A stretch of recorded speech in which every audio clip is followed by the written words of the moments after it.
The Hustler Fastrak 54-inch.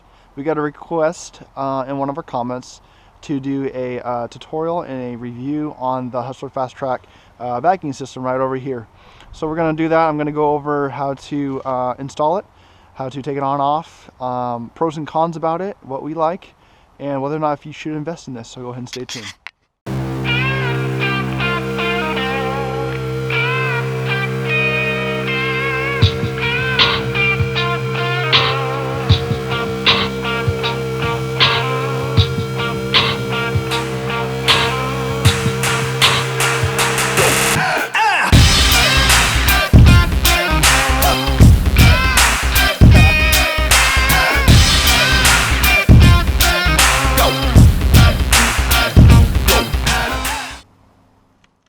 Alright, so first we're going to go ahead and talk about how to take off the vacuum system. As you can see right here where the belt and spindle are, usually they have a cover over this. As you can see, it mounts right here and right here, but I leave it off because I take my vacuum system off a lot, and so with that it just takes more time to remove, and then you also have to carry the tools. And so one of the things that one of the dealers said not to do is that if you have that off, that a branch can get caught in there and it cause a lot of damage. I have never had that happen. I've had this mower for almost 2 years now and have almost 600 hours on it, 595. I have not once had that problem. So it just depends on what kind of yard you're doing, but just depends on that. So the way that I take it off, if I were to go ahead and take it off if I was at a job, first thing I always do is take this off. So I just spin this, pull it off.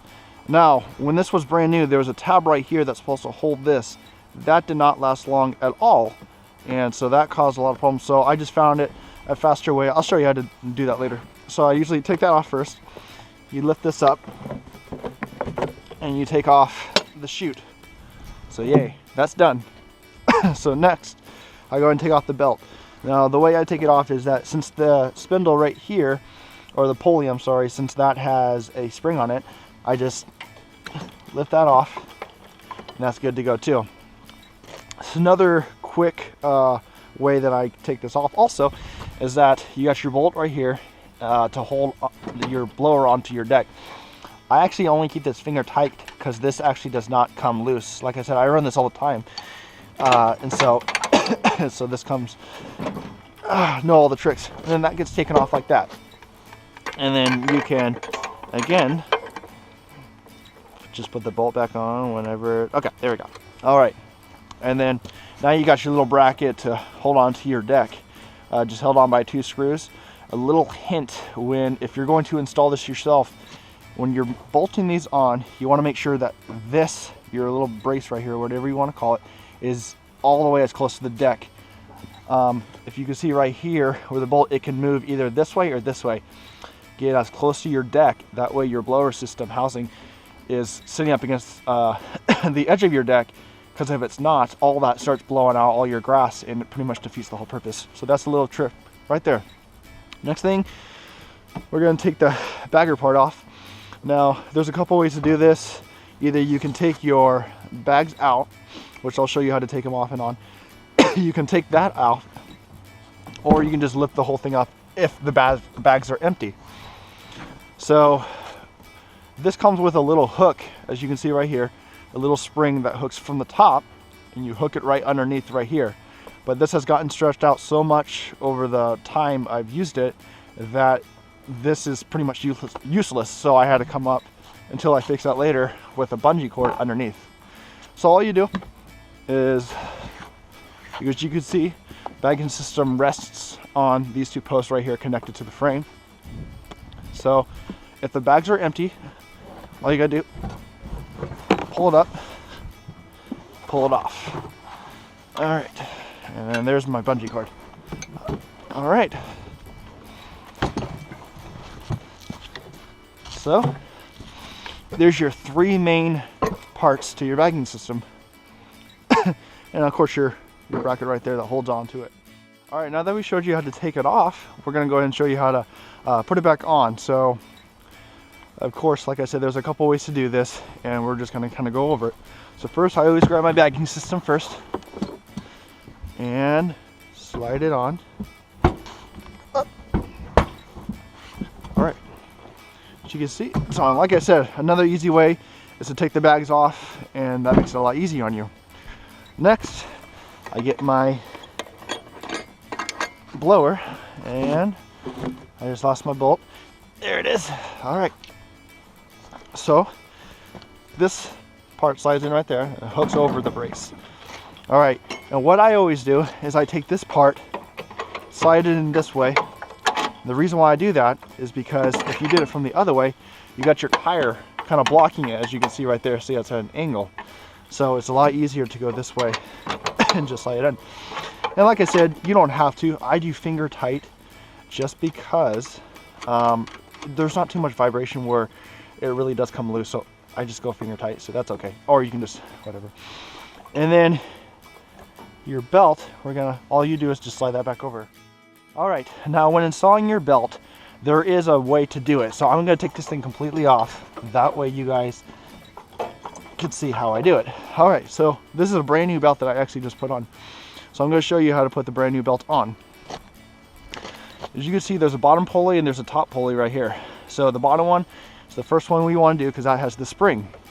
So what I do is I try to slide this all the way back. Sorry if you guys can't see that. And I pull the pulley and I get this around it, the belt. So next, I put the one that goes on the housing right through there, and then this one underneath it. So you want these three first. The reason why you want that is because it's easier to pull this. It's easier to pull this way onto this pulley than to do it to any other one. So that is the fastest way I found to do it. Now, when installing this, as you can see on the belt, you got a flat side. On the other side, you got just some slants. Make sure that your slants, if the pulley dips in like this, you got to make sure that side goes into there, and the flat side goes along the flat pulley. When I first installed this, I did that backwards, and so this would blow the blower the opposite way to where the grass was not getting shot up into the chute. It was actually getting clogged in here. So you want to make sure about that. So next we're going to get the chute. As you can tell, slides off like that, so that's pretty simple. Slide that on.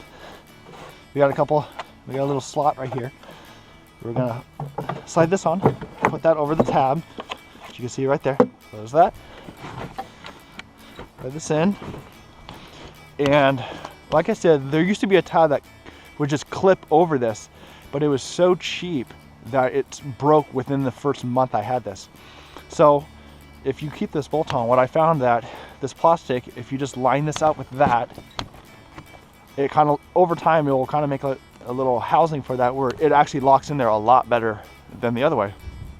And if you're wondering what this tape was, the bags were starting to get old, and all this grass clippings, when it was dry, was starting to leak out and getting it into the air filter, which was starting to clog that. So that's why I have the tape right there. So anyways, that's how you take on and off the bagging system for the Hustler Fastrak. All right, so now we're going to talk about the pros and cons of this bagging system for the mower and what I recommend it. So if we compare this bagging system compared to a conventional regular chute up to the bags where there is no blowing system, this one is hands down, I highly recommend this for any commercial landscaper or contractor. The reason why is we have to mow through every type of weather, especially wet grass. And wet grass, you don't have time to clean out your chute every time it gets completely clogged. What this unit does is that with the power from the engine off your pulley, off your one of your blade spindles, that powers your blower inside this, and it shoots all that grass up there. In wet grass conditions, this thing is amazing. You can work through, like I said, dry conditions, especially wet. And that's the reason why I bought this, was because of those wet conditions. And especially if it rains a lot where you work or where you live and do your maintenance, you're gonna need something like this. Now this bagging system, I think it costs about $1,500 to $1,800 brand new, or maybe even more, a little over $2,000. Was well worth the money for sure. And of course we have the X1 over here, and if you want to buy a bagging system for the X1, you're looking at over $3,400, well over $3,000 for sure. But we're gonna do a review on that later. Let's get back to this one. Okay, So this thing, the pro about it, yes, it works amazing in wet conditions, and I would highly recommend, if you're a commercial landscaper or even residential, it doesn't matter, that you buy this for your mower, because it will save you so much time and stress in cleaning out. Now, there are times where this does get clogged, either by your bags get full and it gets clogged all the way down to the chute. That's okay. There has been a couple of times where if you're doing very thin grass, a mixture of thin and thick, where it just starts to build up in the housing because the blade doesn't touch, you know, the inside of the housing. There's like a little bit of space between it, and it does get clogged. So that is one thing you have to worry about. So these do get clogged, but it's not as much as the other one. But overall, it's a great idea to have this for your mower.